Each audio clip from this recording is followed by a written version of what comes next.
Good morning, everyone. Today is, what is today? Thursday, May the 9th, 2024.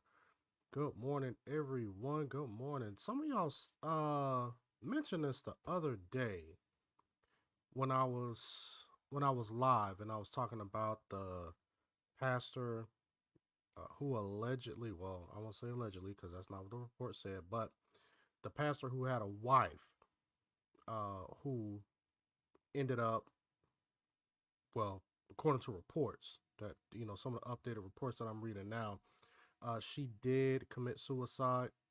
Oh, he says I sound low. Grace and peace. Good morning, Stevie Rankin's home. Let me see if I can adjust that real quick. See if I can turn my mic up. 1 second. Oh, wait, hold on. There we go. It says reduce. Okay. Now I should be sounding better. If I sound better, go ahead, type a 1. If I don't, type a 2. Let me know if that's better. My mic is better. Just a little bit. She said I still sound low. Alright, hold on 1 second. Let me see if I can turn this microphone volume up. Alright, how are we sounding now? How are we sounding now? Make sure I'm all plugged in. Everything's plugged in. Alright, okay, so everybody says better. Alright, there we go. There we go. We got, sometimes it takes a while to get our minds right in the morning, especially with me.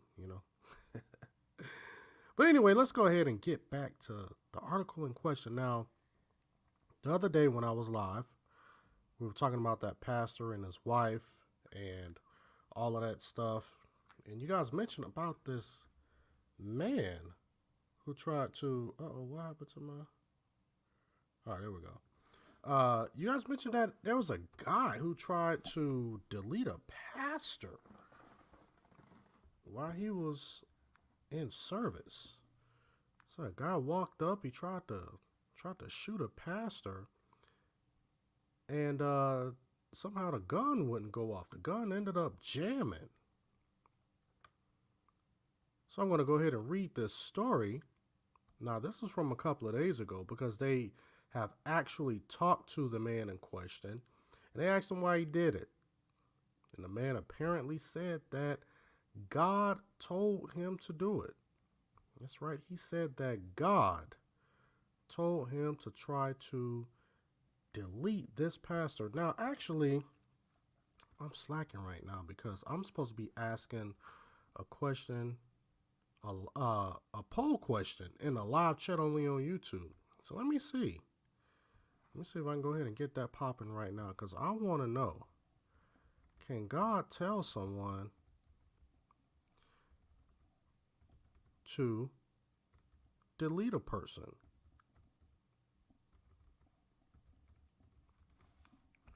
Let me try to see if we can go ahead and get some of these poll answers. I want to make sure that I'm not lining y'all up too much, but I want to make sure that I'm getting the truth out of y'all because sometimes I gotta squeeze the truth out of y'all. I gotta see how y'all feel. I gotta check the temperature of the room. Let me see. All right. And as y'all come in, go ahead and hit that like button. Hit that like button and that subscribe button if you haven't done so yet. All right, almost done here. And let's get ready to, Let me see. Ah, there we go. Booyah. All right, y'all go ahead and partake in that poll. I'm asking y'all, can God tell someone to delete a person? All right. All right. Let's go ahead and get back to this article. It's from thechristianpost.com. And the title reads, Man claims God told him to shoot pastor during service, but gun jammed. All right. So this guy, he tried to see the picture right here on the screen. This man tried to off the pastor right there in front of the church, but that gun jammed up. Now, I will say, um, all glory goes to God in this situation. I'm being, completely honest right now. Um, I mean, all glory goes to God because this could have been bad. This could have been bad. But let's go ahead and read this article. A Pennsylvania pastor is praising God for miraculously intervening to save his life after a man attempted to shoot him during his sermon on Sunday, but failed because his gun jammed. Quote, and that I am here. It could have gone an opposite direction. The Reverend Glenn Germany of Jesus' dwelling place in North Braddock told the Associated Press, quote, God has intervened, and I'm grateful for him. How many of y'all believe that God intervened on that? You think that God actually miraculously intervened, or this was just like some luck or something that this pastor was having? He was just pretty lucky. You can't really say that God intervened on this and stepped in, made that gun jam. All right, let's continue. Nearly 4-minute clip of the failed shooting inside the church, shared by Germany on Facebook, shows the pastor talking to his congregation for just over 2 minutes before a man identified by police as Bernard J. Polite, 26, walked into the frame and almost instantly points a gun at the pastor. Germany instinctively holds his hands up to protect himself and begins to run for cover behind his pulpit. Man, I want to say that if this is not a sign that we are in the last days, and I don't know what Bible that you're reading, I don't know what your ideology is, but I mean we're starting to see more and more brazen attacks on pastors behind the pulpit on Sundays. Now I know this might be a little controversial, but you remember the Bling Bling pastor? He got attacked. He allegedly got robbed. And a lot of people saying that this was legit. I'm not trying to say whether it was legit or whether it was not, or maybe it was a hoax. Listen, despite all of that, we look at that and we say that this guy got attacked at it, behind his pulpit during the live stream. Then there was another story that I covered, either was last year or a year before, where you had these teenagers. It was like 4 guys. They tried to rob a church during service, and then the men of the church actually tackled the boys, subdued them, but they eventually let them go. Then you had the Orthodox guy, the bishop guy, who ended up getting stabbed by the Muslim guy while he was, preaching online. He had the camera up. And now we have this happening, And then there was another time, too. I covered this as well in the live stream where there was another pastor. He was preaching, and then some guy just walked up and just started swinging on him. Him and this guy, they started, just fighting. I mean, it's very interesting times that we live in. Very, very, very interesting times. And like I said, I don't want to be trying to get too mystical or Pentecostal on y'all. But I'm telling you, but the enemy is busy. The devil is busy right now. And we really, really got to understand what is happening, especially when it's concerning spiritual warfare. Spiritual warfare is real, and we definitely have to be prepared. All right. All right. Hold on 1 second. I'm trying to do something real quick, and we are going to get back to this article. All right, go ahead and do that. All right, let's go ahead and get back to this article. Polite appeared intent on getting to his target and was advancing towards the pulpit to get Germany before Clarence McAllister, a deacon of the church, runs into the video frame and tackles him from behind. Germany quickly joined McAllister in subduing and disarming Polite until a state trooper arrived. The video, which was live streamed on Facebook, had a timestamp of just after 1 p.m. Let's see if we can watch this real quick. Also, amen.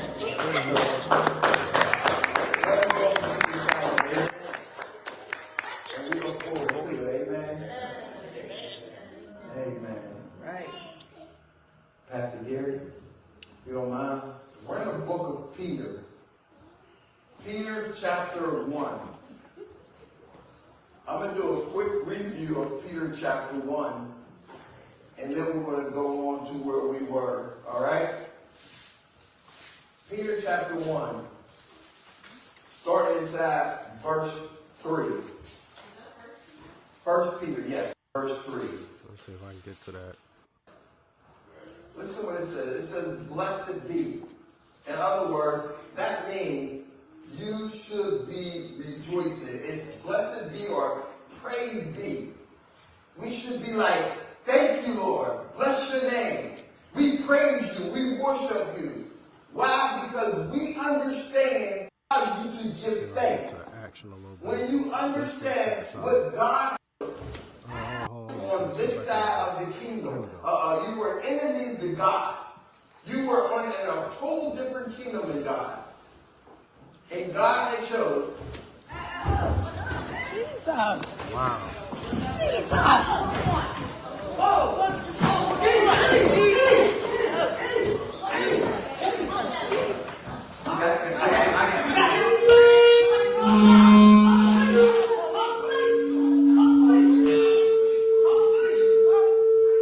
I like the way that these guys just jumped in there.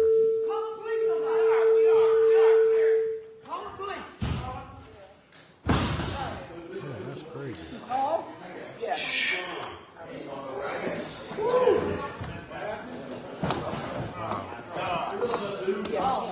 All right, I'm gonna go ahead and pause it right there. Just for the sake of time. If you guys want to go ahead and watch that video, let me go ahead and drop this. I'll go ahead and drop this article into the chat, and you guys can go and watch this whenever you get a chance. You know, very, very interesting video. But I will say that I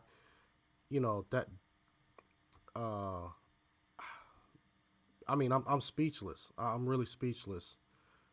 But I like the fact that those guys of the church jumped in there quickly.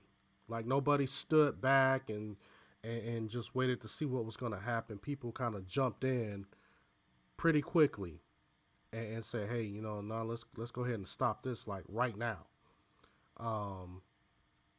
So shout out to those to those people, to those guys, the members of the church who stepped up. I mean, and they acted quickly, you know. Grace and Peace, Rechurch, Grace and Peace. That's one of my supporters up here, up in the chat. Thank you for being a supporter of the channel. Thank you. Your patronage is greatly, greatly appreciated. Grace and Peace, Kiana Shaw. So here's the thing. Because I remember maybe a few years ago, this was kind of a talking point amongst people, especially within the Hebrew Israelite sect and the Black conscious community and those outside of the church. And even some people inside of the church, to where they were saying, well, how come pastors need security? Right. And I'm not going to lie. You know, I, at one point I was just like, you know, I don't know that, you know, I don't know the reason why some of these pastors should need all of this security detail and all of this stuff. And, But I will say, after seeing this, I think I'm kind of changing my mind on that. I think I'm kind of changing my mind on that to where maybe some of these pastors need to start getting some type of security detail. Maybe. I don't know. Let's get back to the article. Quote, I'm sorry. In court, in court documents cited by the AP, Polite told authorities that, quote unquote, God told me to do it. He also noted that he planned to, quote, wait to be arrested, end quote, so he could go to jail and clear his mind.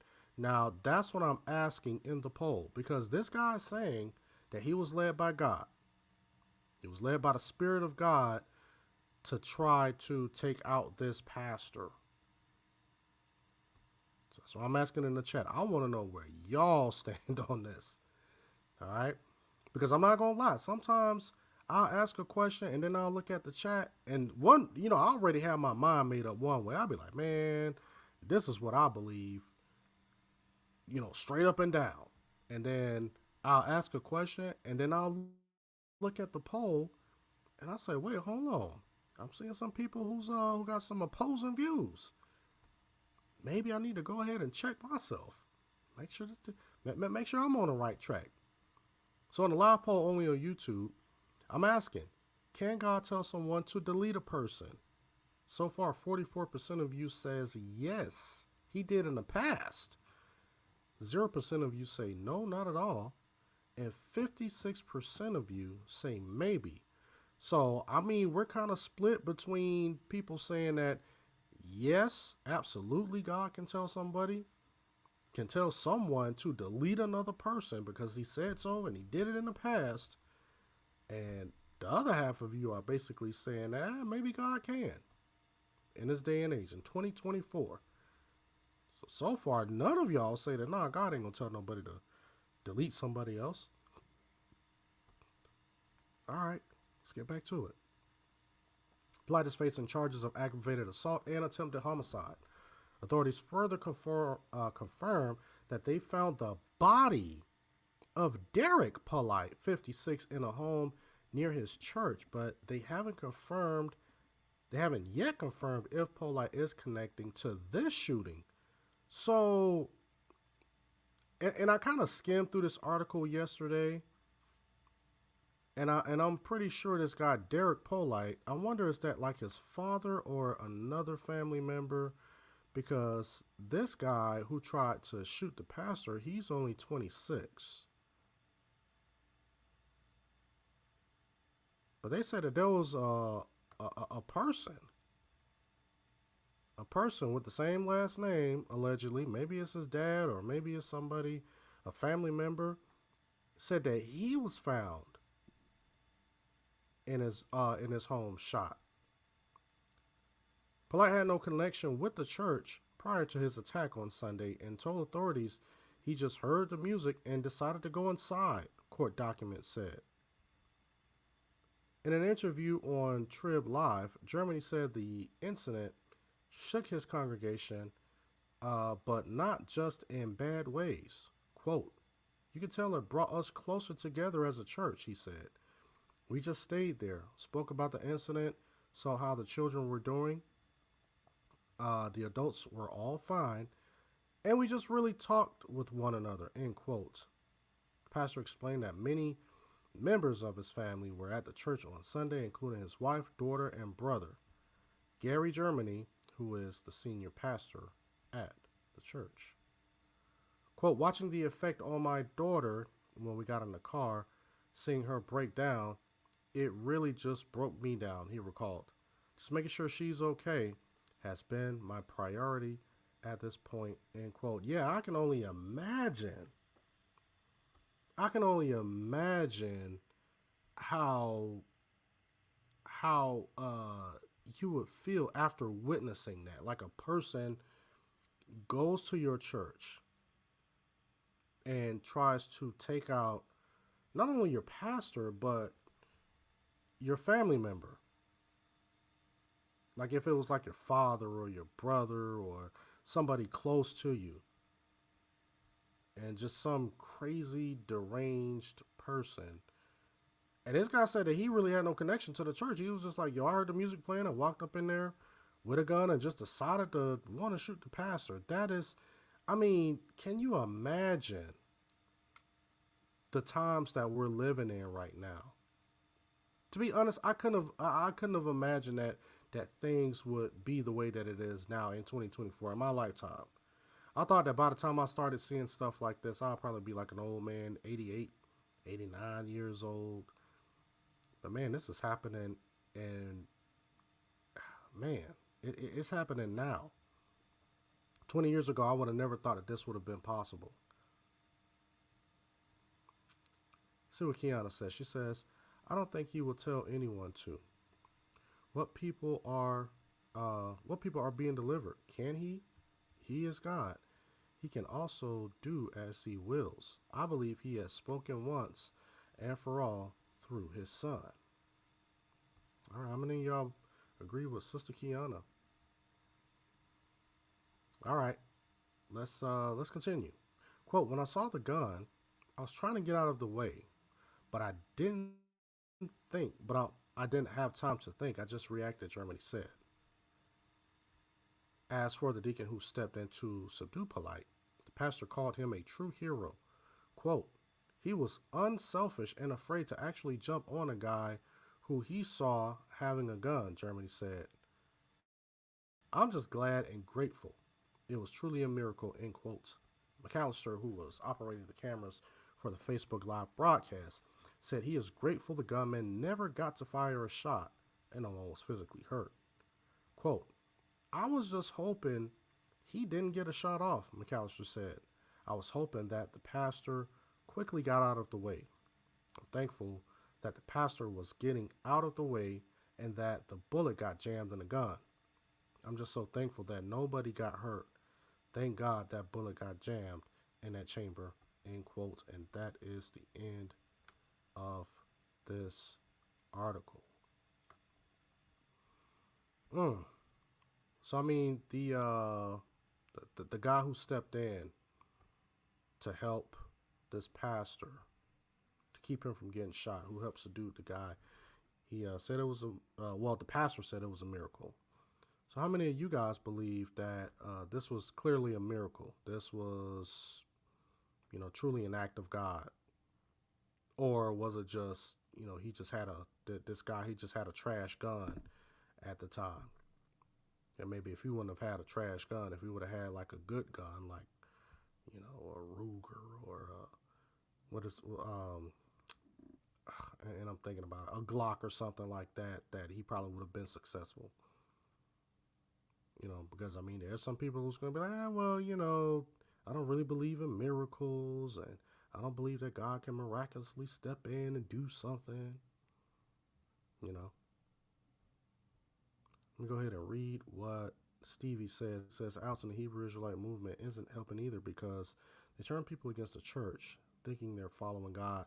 And the thing is, too, I would like to see what this guy's background is. Because sometimes you'll read these articles and they won't mention if this person is like a Hebrew Israelite or something like that. Because there's been times to where I've read some of these articles and I'll Google these people's names and stuff. And then the next thing you know, but you got to check it deep. Like if you really, really check it deep, you'll see that some of these people were a part of the Hebrew Israelite movement, the Black Hebrew Israelite movement. So I'm going to see if I can, let me see if I can look this up. Let me see.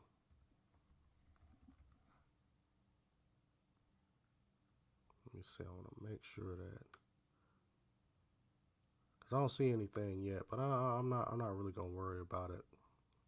I'll probably do that on my own time. But man, I mean, just like I said, man, these are the last days that we're living in. These are, it really is the last days that we're living in. And I don't think that any one of us can duck our heads in the sand and just be like, just a coincidence. Maybe these are just some rampant mental health issues or anything like that. I really think that there is a spirit out there. And I think that a lot of times we can tie a lot of what's happening to mental health issues. But I think that there's a lot more going on. I think there's a lot more going on today. And I attribute it especially to people who have tried diligently so hard to push God out of society. This is an example and a preview of what it looks like when people push God out of society. This is what it looks like when you start to read the book of Revelation and you start to see how the numbers of Christians or the Christian influence is not as heavy on the earth anymore, and God is just allowing rampant evil to just manifest and take place. This is a preview of what it looks like. This is just the tip of the iceberg.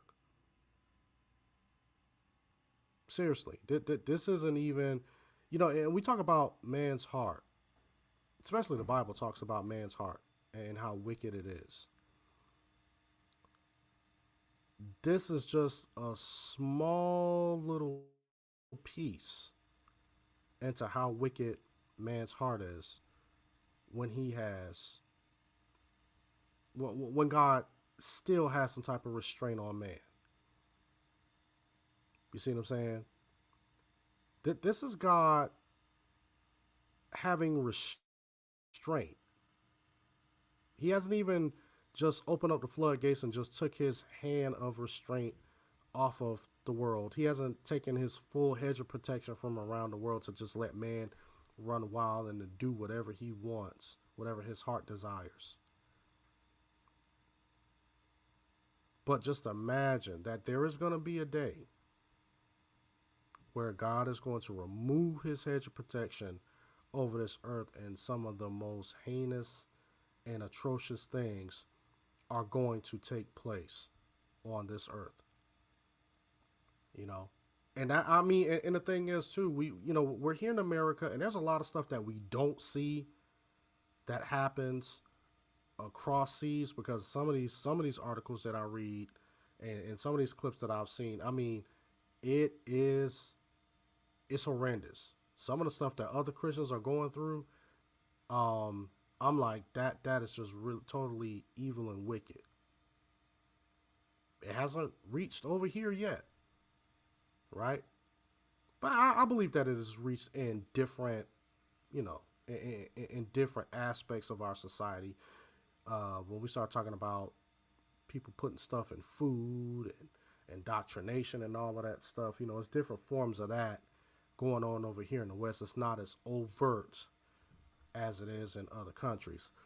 Grace and peace, Pastor Ramirez. Grace and peace, the proverbial life. He says, one thing that's important to remember is that the civil authorities have the God-given call to enact justice on society against the evildoer. He says this man did not get a call from God to off his pastor. All right, so Pastor Ramirez setting y'all straight. All right, because let's go back to this poll. Well, I'm asking a question on YouTube. Can God tell someone to delete a pastor?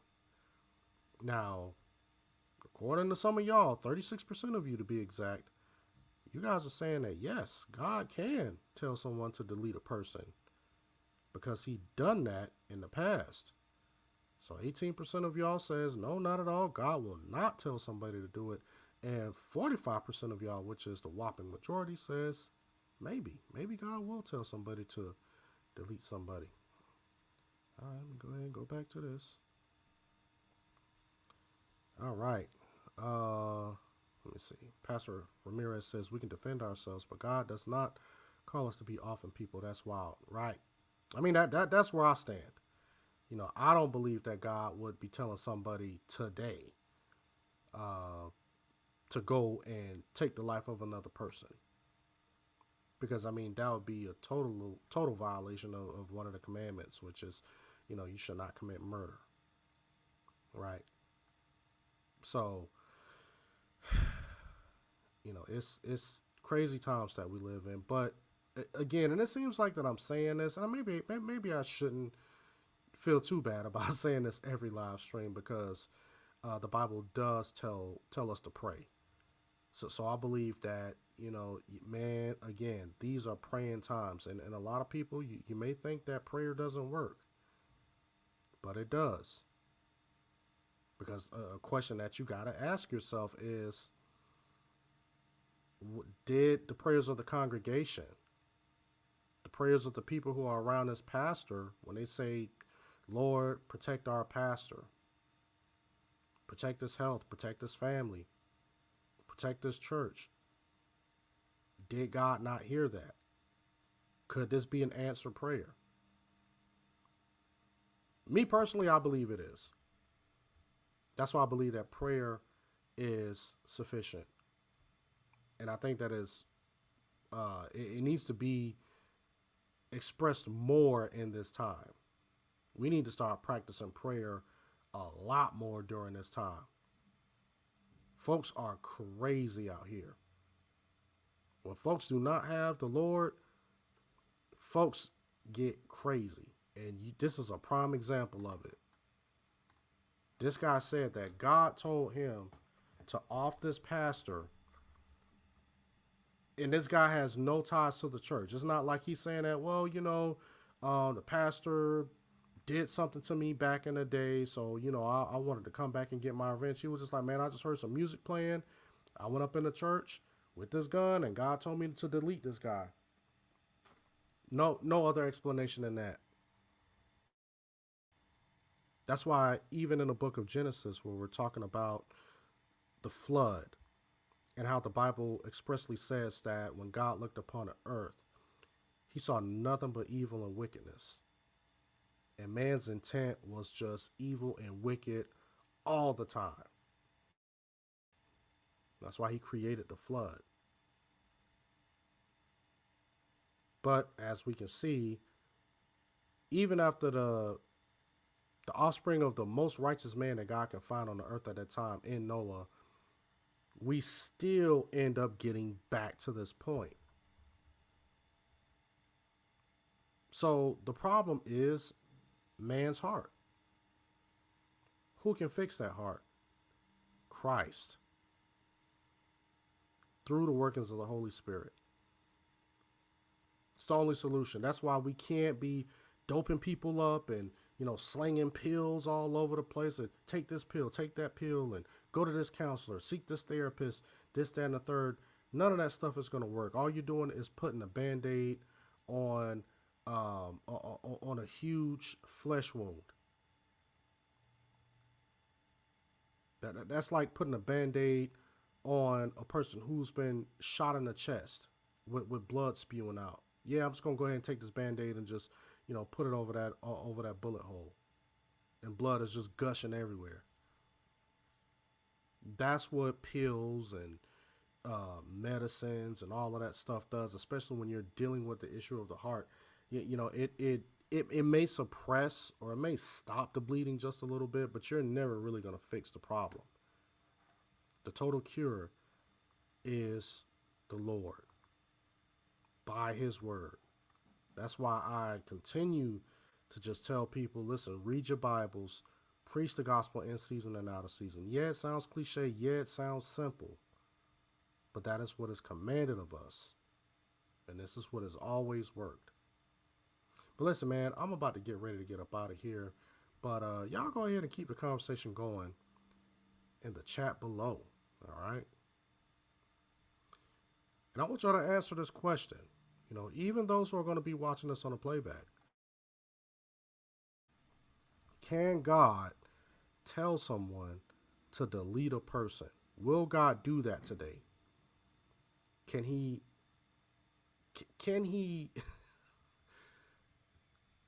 influence a person to say, I need you to take this person out? Can God do that today? Or will God do that, I should say. But, no matter what you guys think, as always, like this video, rate it, share it, subscribe, hit that notifications bell so whenever I get ready to go live, You guys will be the first ones to be here. And as soon as I drop a video, you guys will be the first ones to see it. And with that, you guys have a blessed day, and I will see you guys next time, Lord willing. Peace.